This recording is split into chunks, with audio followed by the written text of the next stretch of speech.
They dragged me through the marble floors of my own husband's mansion, my 3-day-old daughter screaming in my arms, and threw us both into the freezing snow.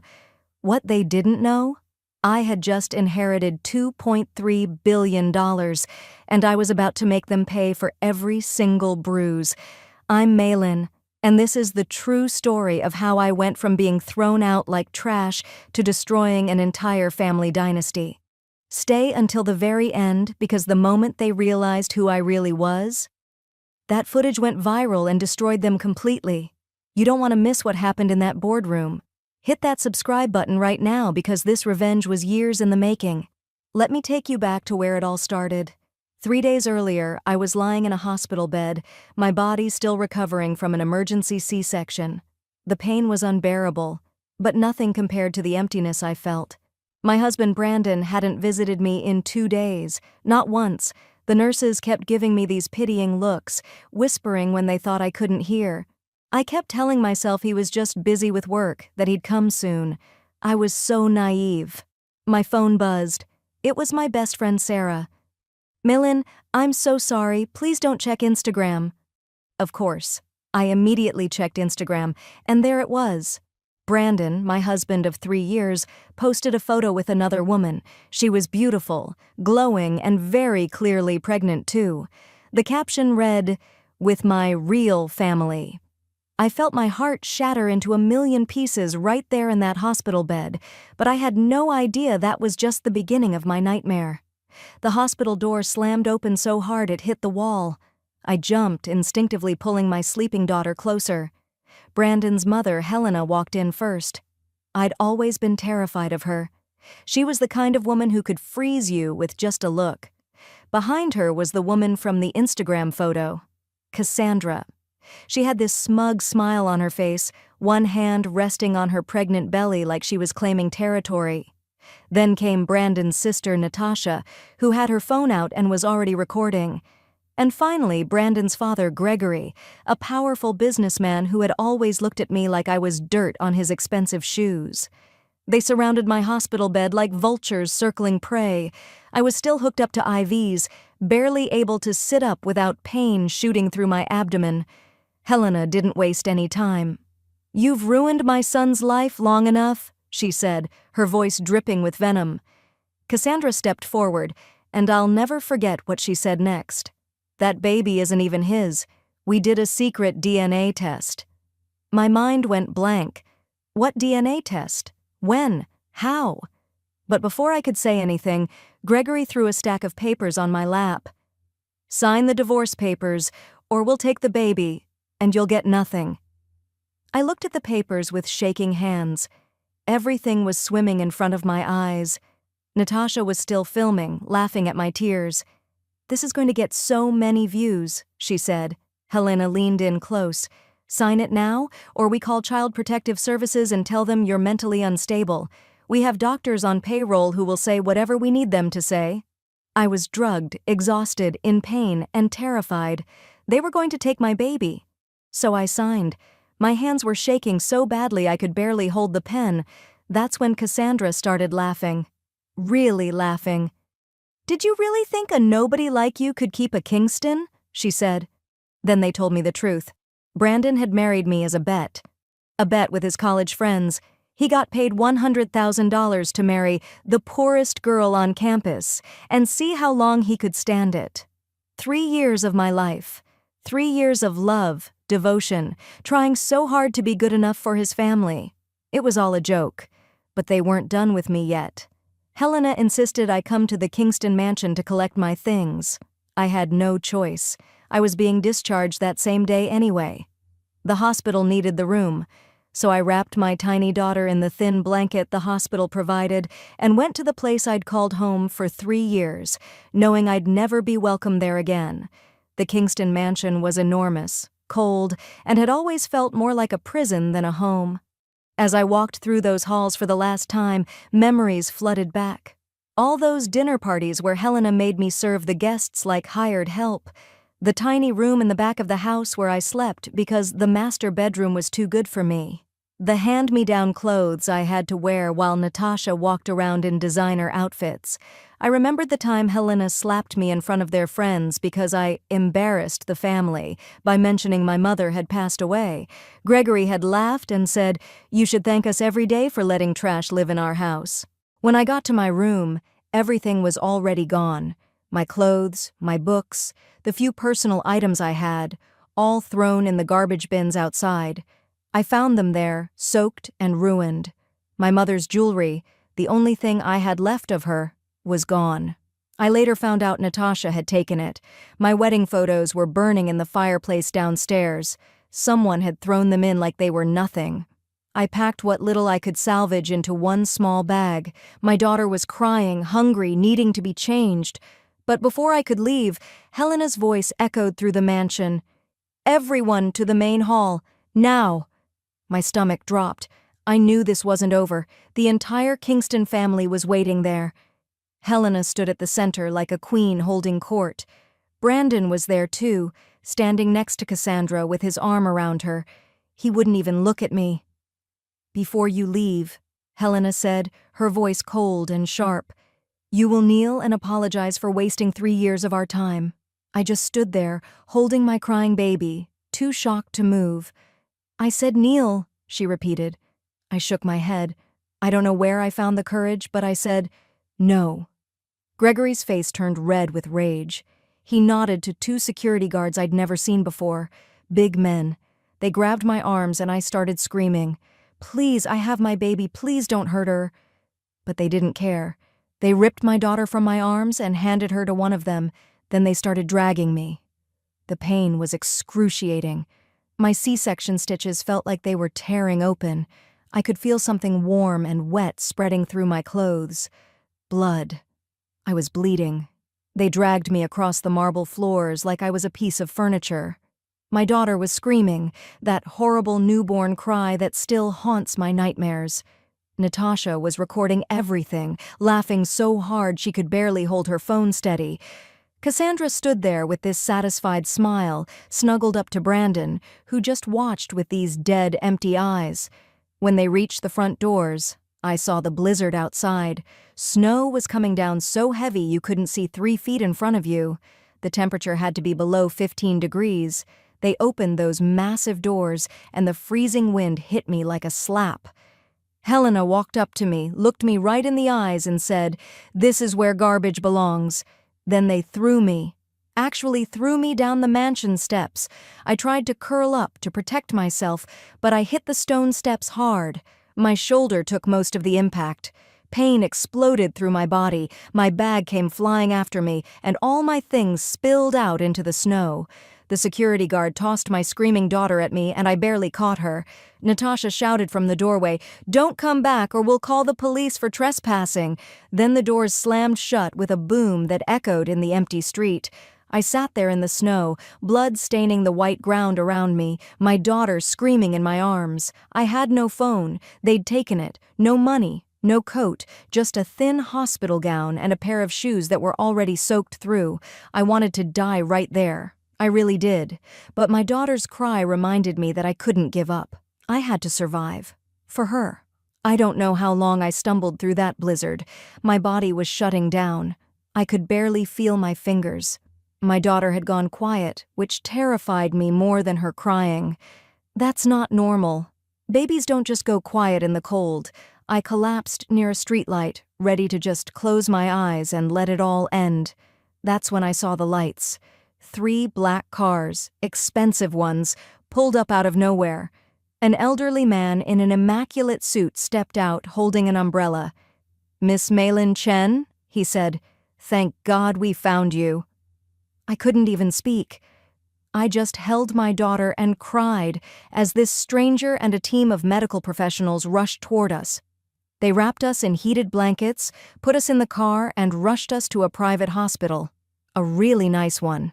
Nothing like the place I'd just been kicked out of. When I woke up, I was in a beautiful room. My daughter was in the NICU, but the doctors assured me she would be fine. She'd been so close to hypothermia that 10 more minutes would have killed her. The Kingston family had nearly murdered my baby girl. The elderly man was sitting in a chair beside my bed. "My name is Mr. Harrison," he said gently. "I'm your grandfather's attorney, and we need to talk immediately." What he told me next changed everything. My grandfather was William Chen. I'd never known him. My mother had run away from the family when I was just a baby after some kind of dispute. She'd changed our names, hidden us, and died 5 years ago without ever reconnecting with her father. But William Chen had never stopped looking for us. He'd built a massive empire worth $2.3 billion across real estate, technology, manufacturing, and hospitality.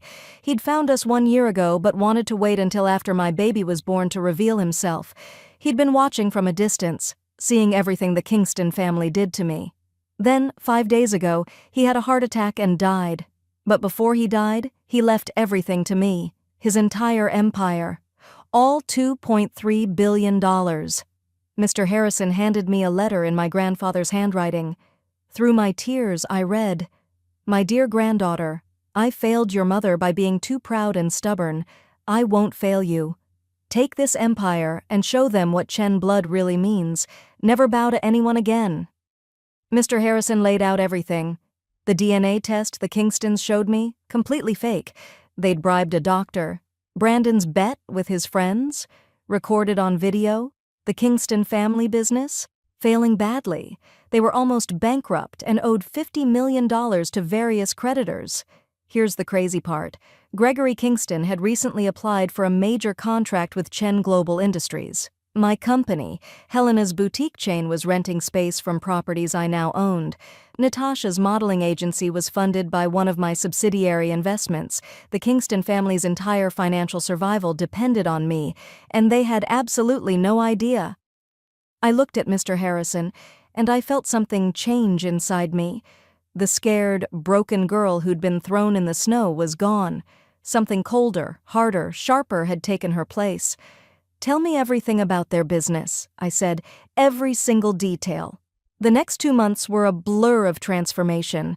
I threw myself into learning everything about my grandfather's empire, business strategy, company operations, negotiations, power plays. I even took self-defense classes because I never wanted to feel helpless again. I bought expensive suits in gray and white. I learned how to walk into a room and command it. My baby daughter Luna had a full team of nannies, the best care money could buy. I became Chairwoman Chen, and in every business meeting, executives either feared me or respected me, usually both. But I wasn't just learning, I was plotting. Mr. Harrison's team helped me buy up all of Kingston Industries' debt, every single penny of that $50 million. Now I owned it, and I could call it due whenever I wanted. I had my people leak information about Natasha's real age and all the plastic surgeries she'd lied about. Her modeling career imploded overnight.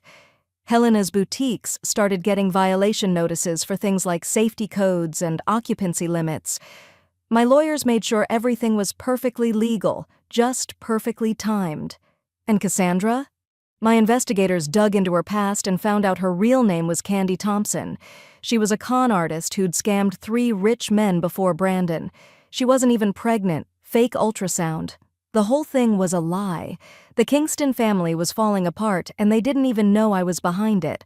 Natasha's agency dropped her, and she became a trending topic on social media for all the wrong reasons. Helena's boutiques were failing inspections left and right, and her lawyers couldn't figure out why. Cassandra's true identity got leaked anonymously online, and when Brandon found out, their relationship exploded. Gregory was getting threatening phone calls from debt collectors every single day. They were desperate, and that's exactly where I wanted them. Finally, Gregory got the email he'd been praying for, a meeting with the CEO of Chen Global Industries, the contract that would save his entire company. The Kingston family celebrated like they'd already won. I watched them through surveillance footage I'd had installed. Helena actually said, "Thank God that trash Malin is gone. We're finally free of her." Natasha laughed and said, "I wonder what happened to her. Probably dead in a ditch somewhere." Cassandra, even knowing her own lies were falling apart, added, "Who cares? She was nobody." I smiled at the screen. "Enjoy your last days of peace," I whispered. "The storm is coming." The morning of the meeting, I chose my outfit carefully. A sharp white suit, my hair pulled back severely, minimal makeup except for dark red lipstick. I looked at myself in the mirror and barely recognized the woman staring back.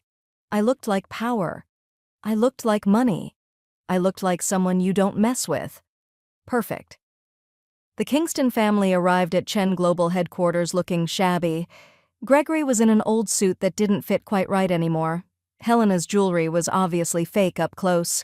Natasha looked rough, like she hadn't slept in days. Brandon was clearly hungover. They looked like what they were, a family desperately clinging to the last shreds of their status. The receptionist sent them to the 45th floor. I imagined them in the elevator, nervous but hopeful, thinking this meeting would save them. The elevator opened to my executive floor, all glass and steel and city views. They were led to the boardroom with its floor-to-ceiling windows and massive table. I was sitting at the head of the table, my chair turned away from them, looking out at the city I now partially owned. I let them wait, let them wonder. Then, slowly, I turned my chair around. "Hello, Gregory, Helena, Natasha, and Brandon. You should have seen their faces." Gregory went pale white, like he'd seen a ghost. Helena actually fainted, right there in the boardroom. Natasha had to catch her. Brandon just froze, his mouth hanging open, unable to form words. "It's Chairwoman Chen to you," I said coldly. "Please, sit down." Security guards stepped in front of the exits. No one was leaving. I stood up and walked slowly around the table. I'd practiced this moment in my head 1,000 times. "2 months ago," I began, my voice steady and cold, "you threw me and my daughter into a blizzard." Behind me, the massive screen lit up. I'd had my team recover all the security footage from the Kingston mansion before they could delete it. Every second of my humiliation played in crystal clear quality. The hospital ambush, the mansion degradation, them dragging me across the marble floors while I screamed, my baby crying, them throwing me down the steps, the blood in the snow. Helena had woken up by then, and when she saw the footage, she started crying. Natasha tried to stammer out some excuse. I didn't let her. "Shut up," I said, and my voice came out like thunder. The entire room went silent. You could have heard a pin drop. I opened a folder and slid documents across the table. "Let me tell you what's about to happen," I said. I looked at Gregory first. "I own all your debt.